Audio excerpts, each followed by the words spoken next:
to everyone. This morning I would like to share with you a message, and the title is, Do You Want to Get Well? This is actually part of a sermon series I had preached on starting last year, and the series is questions God asks us. So this morning, as we listen to this message, I want you to consider this question that Jesus asked many, many years ago. Do you want to get well?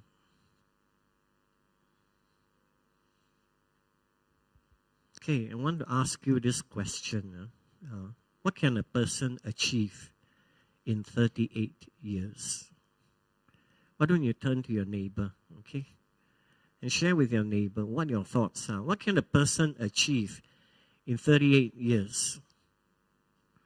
What accomplishments can you have in this very long span of time?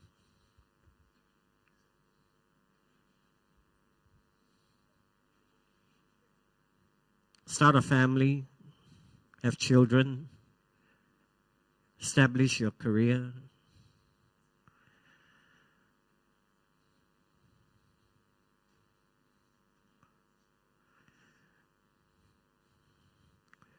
So what can a person achieve in 38 years? Actually, a lot. A lot. Especially if one is motivated and disciplined. Brother Daniel is here. Brother Daniel is Singaporean, okay?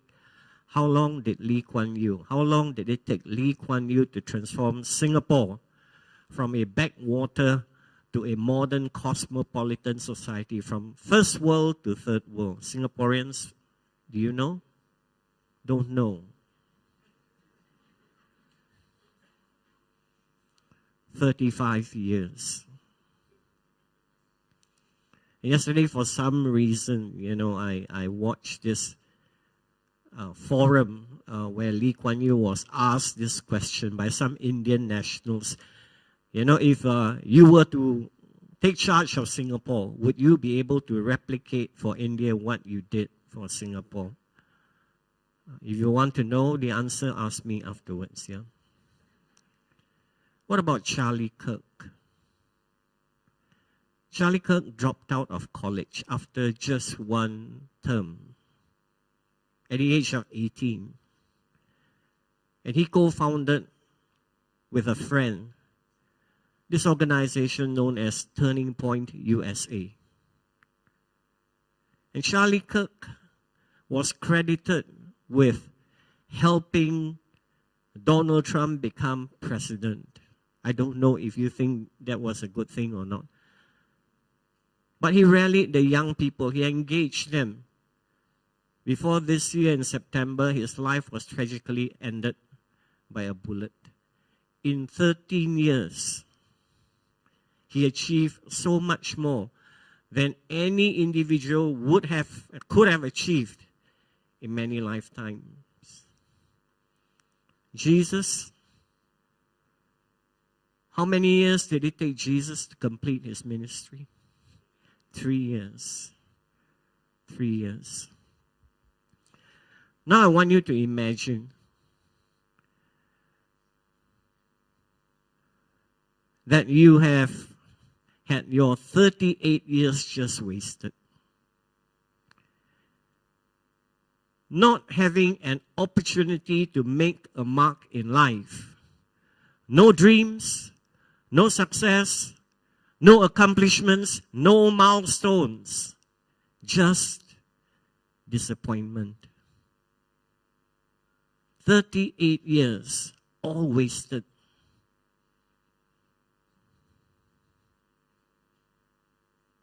I counted, this is my 37th year in education. I like to think that I've accomplished a lot in my 37 years. Wasted time. That was the reality for one particular person at a pool at Bethesda for almost 4 decades. He lay by the pool, probably every day, hoping to be healed, but all the time watching life pass him by. Yet, despite the disappointment, despite the pain, despite the disability, there was still a flicker of hope. That was why he went to the pool, hoping to be healed. And we all know the story. It was there that he met Jesus. And had his life redeemed. So you may think, today I'm not sick. I want to ask you, are you sure? Are you sure?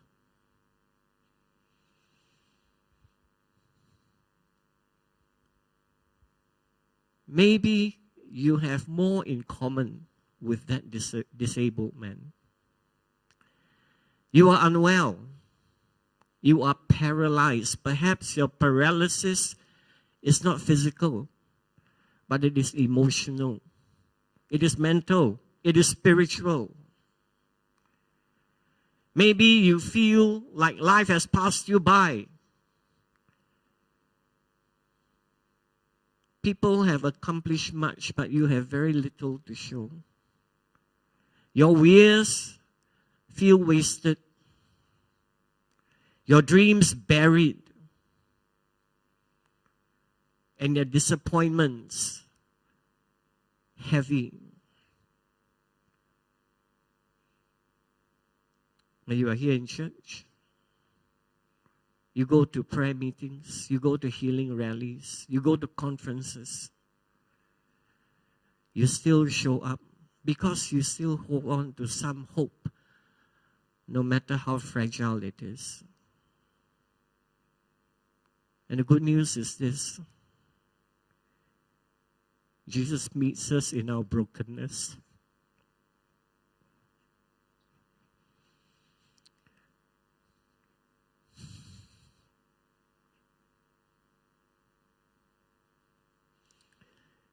He meets us in our weakness. He meets us in our waiting.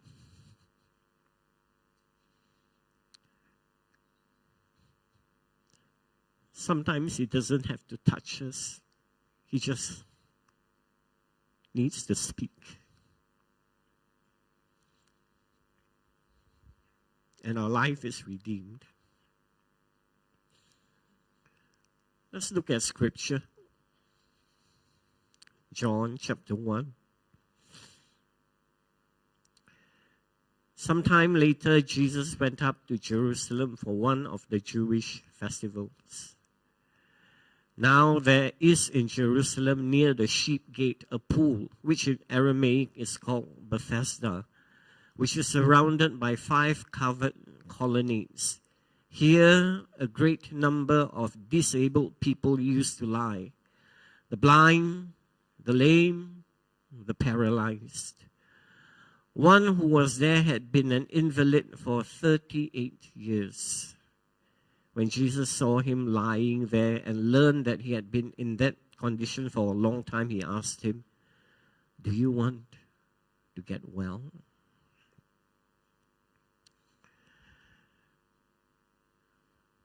When Jesus saw that person, that particular invalid, and when he learned how long he had been suffering, his heart was moved with compassion. I think about the time when the many times I walk by people asking for money in the streets, and I would just walk by. But this man caught Jesus' attention. When Jesus learned of his plight, he was moved with compassion. That is the heart of Jesus.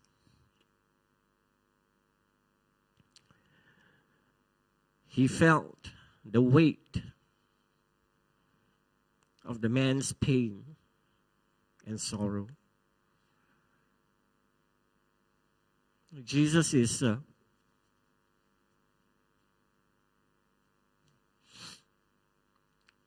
is easily moved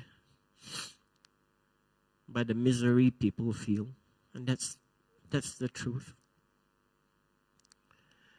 But then Jesus did something very strange. Instead of telling the man, be healed, pick up your mat, walk, Jesus asked what seems like a very, very strange question. Do you want to get well?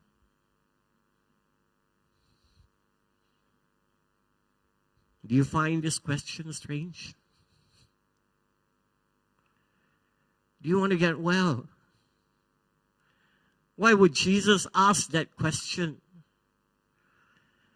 And if I'm allowed to say, I would say that's a stupid question to ask. That's a confrontational question. What was Jesus really thinking? You know, to a lot of people, this kind of question is actually offensive. Imagine saying to a person who has suffered for 38 years, cannot walk, cannot help himself, do you want to get well? It's like going to the hospitals and going up to the patients waiting to see the doctor, do you want to get well? Of course I want to get well. Why would I be in the hospital? You know, of course the man could have responded with sarcasm. Of course I don't want to get well, Jesus. I love being paralyzed. I can imagine he might have scolded Jesus, used expletives perhaps. Or if he were a violent man, he had the strength, he would probably have beaten up Jesus for asking him a stupid question. But the truth is this, Jesus never asked foolish questions. You and I might, but not Jesus. And every word of Jesus, every word that passes from his lips carries purpose and power. So why did he ask this question? Can I suggest to you this? The invalid needed to confront this question himself. And what is the question? Do I really want to get well?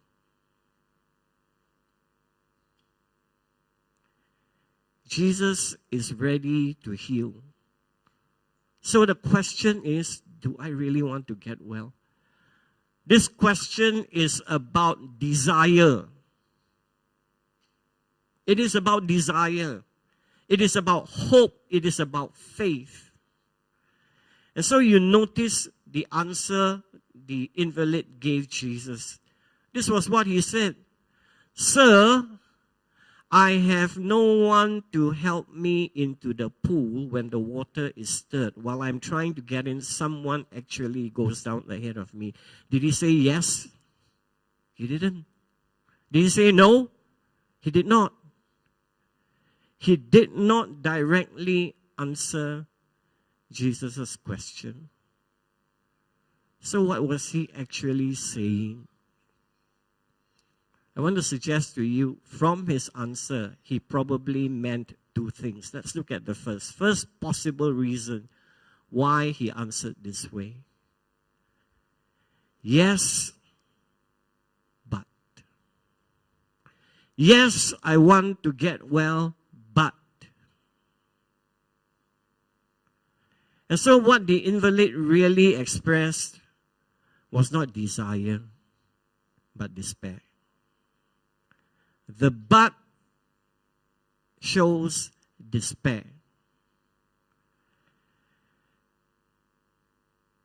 He expressed not faith that he will be healed, but frustration. Because his hope for healing was in a method,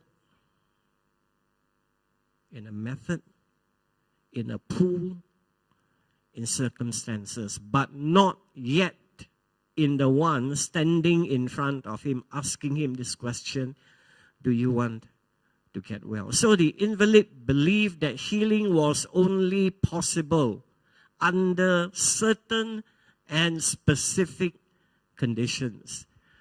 Now, if you have the NIV, you would notice there is no verse 4.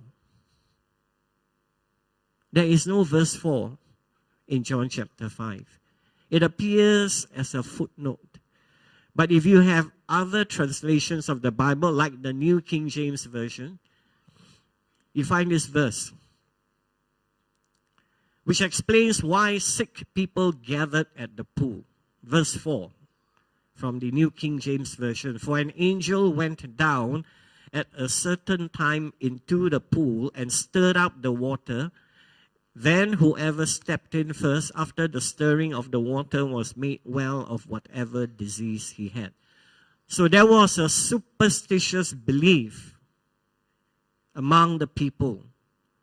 The pool at Bethesda had gained a reputation as a place of healing, famous for healing, based on this idea, this belief that an angel from time to time will come down and stir the waters, and the first person in will be healed.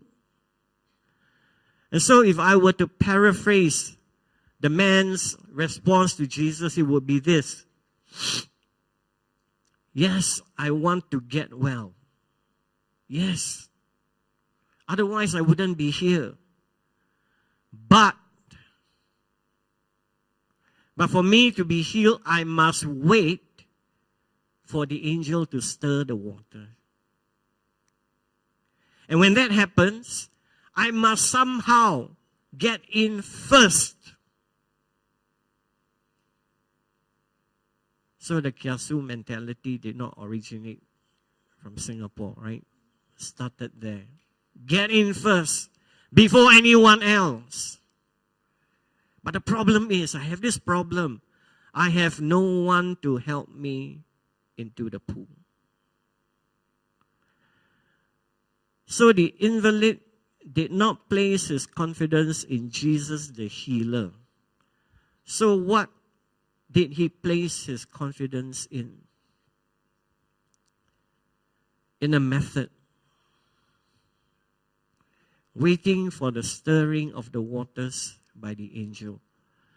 So he had reduced healing to a place and time.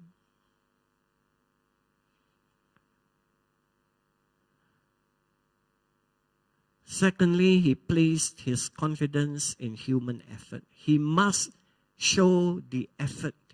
He must put in the effort to get into the pool first. And thirdly, in assistance from others, because of his disability, someone needed to help him. He was helpless.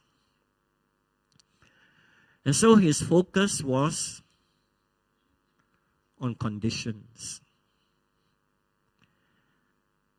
For healing to take place, there are conditions that must be met. So his focus was on conditions. And secondly, his focus was on limitations. He limited himself. There was a limit to what he could do to get healed. So his focus was not on the person Jesus who was standing before him. His trust was in a method, a system of healing, rather than in God's power available through Christ. You know, I remember Jesus' encounter with the Samaritan woman when he asked her for a drink of water. And remember what Jesus said to her? Jesus answered her, if you knew the gift of God and who it is that asks you for a drink, you would have asked him and he would have given you living water. If you only knew. If the disabled man only knew the one who was standing in front of him, the one who is the source of healing, all healing, healing in totality. If only he knew. My brothers and sisters, sometimes unknowingly, we do not totally depend on Jesus for healing. We place our confidence in methods, in efforts, and this will only lead to frustration. This will leave us limited and dependent on others. Confidence in Jesus sets us free. Because Jesus is not bound by conditions. Jesus is not bound by rituals. We need to do a certain thing. We need to pray a certain way.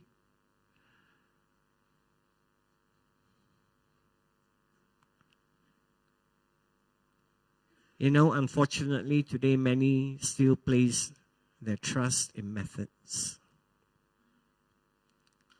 Self-help formulas, traditions, even religious rituals. You know, maybe you had a chance to go to Jerusalem and you buy anointing oil, you know, and believe that the anointing oil will heal you.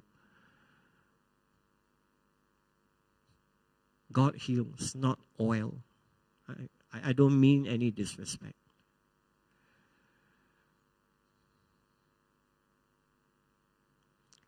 You know,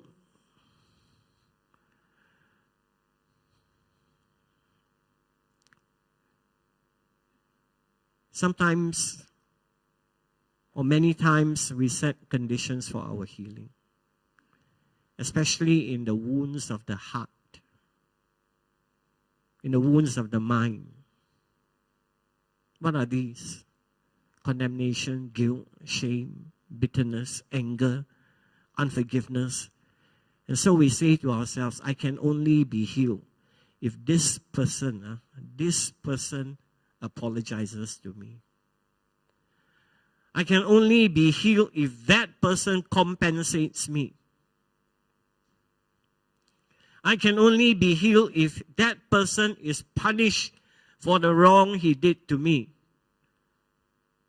That's setting conditions. But the truth is, Christ does not heal on our terms. He heals on His. His grace is not held back by whether someone says sorry or not, or whether justice is served the way we want it to be served. Because at the cross, every debt was already paid, every wound already carried, every injustice already answered. So the question is this, do I really want to be healed? Do I want to keep holding on to my conditions? Or will I let go and allow Christ to be enough?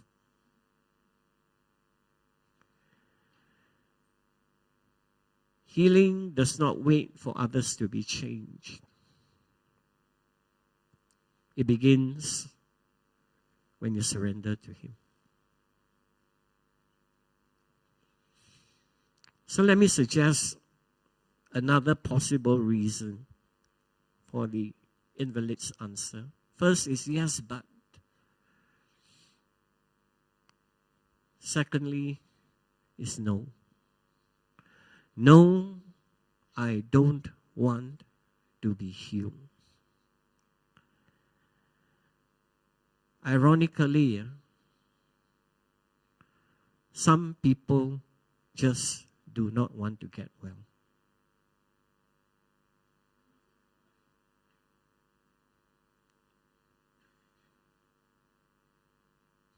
I don't know if you agree with me, but I agree 100%. Some people just don't want to be healed.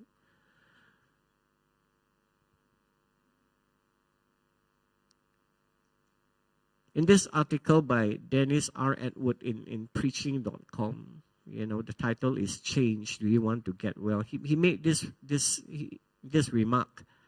He said, 38 years is a long time to be able to settle into a kind of comfort and safety, even in misery. I suffer from cervical spondylosis. I'm on painkillers. I'm on medication to numb my nerves so that, they don't flare up. And every time I go for my follow-up consultation, the doctor will ask me, so how are you? I say, I'm okay. I've got used to it.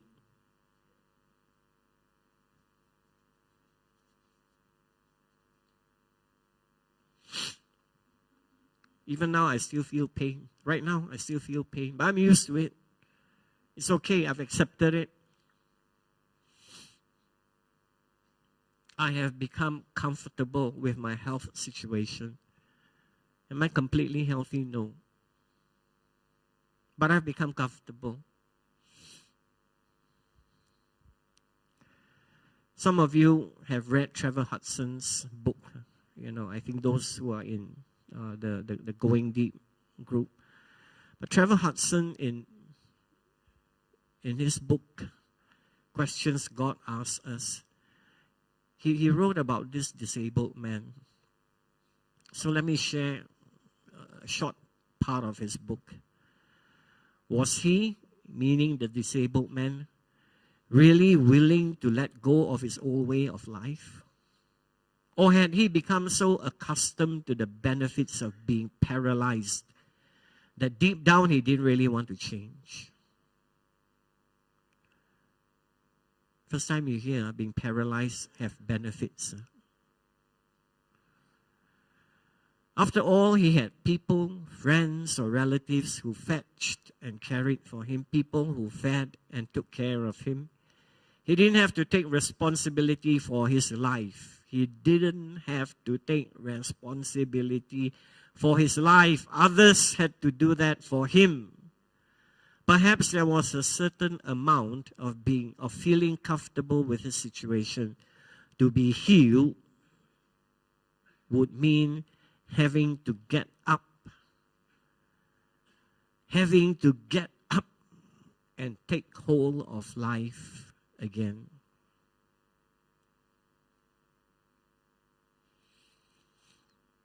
Pastor Ray Stedman shared in his many years of being a pastor, he said this, I know many people today who do not want to be healed. This is a pastor speaking.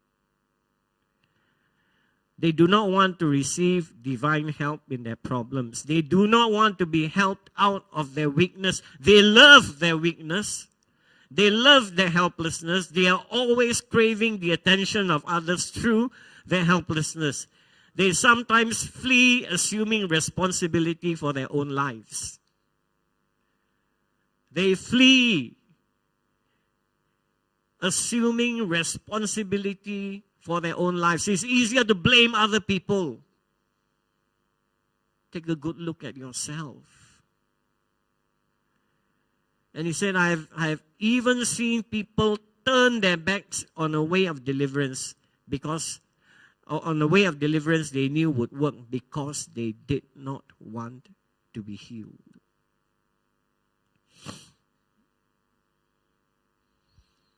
Brothers and sisters, the word well, do you want to get well, is this Greek word. I don't know how to pronounce it, okay? But it's the word from which we get the word healthy. So when Jesus asked him this question, do you want to get well? He's actually asking something that carries a deeper meaning than just physical healing. It has a spiritual meaning. It means to be truly and completely and holistically restored. Not just physical, but totally, completely, truly healed. It's entering a state where the body is made sound, where the will is made sound, and the spirit is made sound.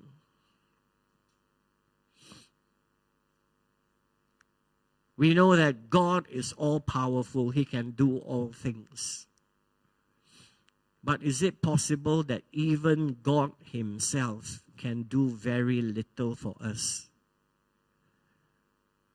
If we remain content with our brokenness.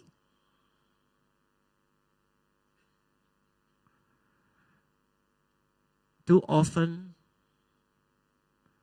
we plod along in our debilitating condition. We long to be healed, but yet we quietly resist the very change we claim to desire. I think you may have heard of this quote by the poet Carl Sandburg, who captured this inner conflict, wanting to be healed but resisting healing at the same time. He said this: there is an eagle in me that wants to soar, and there is a hippopotamus in me that wants to wallow in the mud. Want to soar, but want to stay in the mud. So why wouldn't people want to get well? Because wellness is not just freedom. Wellness is responsibility. Dennis Edwards said, being well holds more responsibilities. Being well holds more accountability. You know, healing invites us to rise, invites us to live differently, invites us to embrace the weight of what wholeness truly demands. And what does this mean? Jesus explains. Then Jesus said to him, get up, pick up your mat and walk. At once the man was cured. He picked up his mat and walked. You know, Jesus wants to heal us. He wants to make us whole. Without waiting for this man to say, yes, I want to be healed, Jesus healed him. Jesus made him whole. Jesus did not even touch him. He used only his words.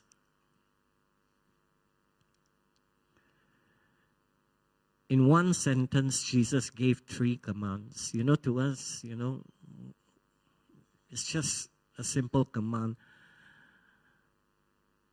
But in that sentence, there are 3 commands that carry profound meaning. Get up, pick up your mat, and walk. Each phrase actually reveals a principle of lasting healing. So the first is this: Jesus said to the man, get up. There is no strength in his leg. How can he get up? Jesus is telling him, do the impossible thing.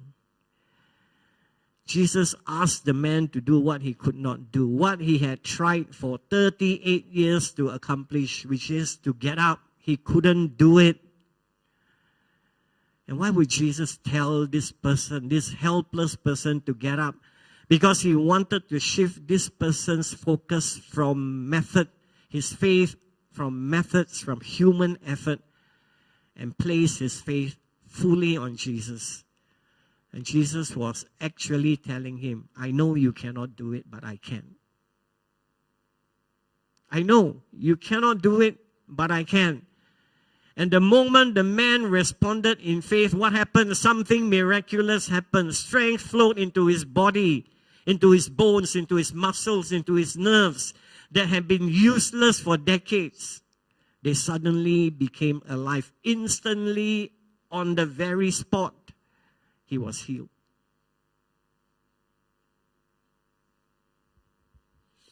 Pick up your mat. It's removing the possibility of relapse. Jesus didn't stop at get up. He added, pick up your mat. There's this pastor by the name of G. Campbell Morgan. He explains, Jesus said this in order to make no provision for a relapse. Jesus knew the human heart. See, the man might have thought, I'm healed today, but just in case the healing wears off, I better leave my mat here. I might need it tomorrow. So if the man had not picked up the mat, if the man had left the mat there, he would have been tempted to return. You know, Jesus was teaching him and us today something very, very important. If you want to walk in freedom,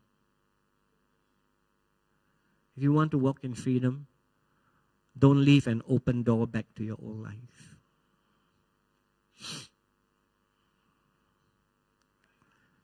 So what do? You burn your bridges.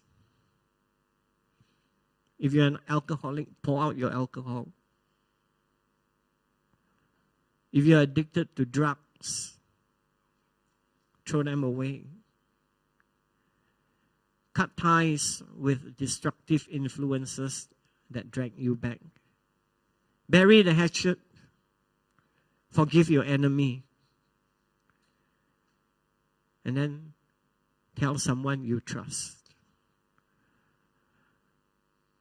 that you have made a new start so that they can help you stay on it.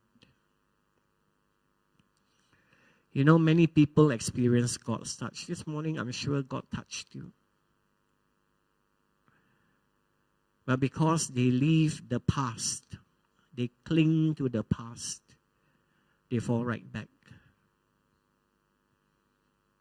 And that's why Jesus said, take up your bed. In actual fact, he's saying, close the exit door. Remove the fallback plan. And then walk. Don't expect to be carried. Don't depend on others to keep you going. Of course, the church family, the faith community is vital, but at some point, you must walk. You must walk in the new strength, in the all-sufficient grace that Christ has given you.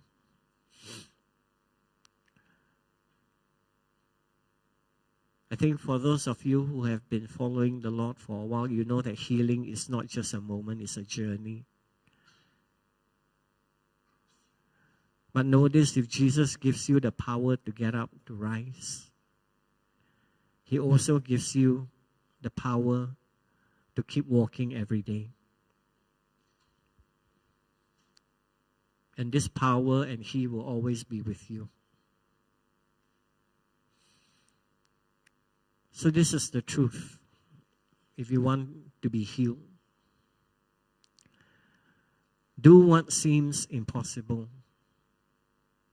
He is the one who makes everything possible for you.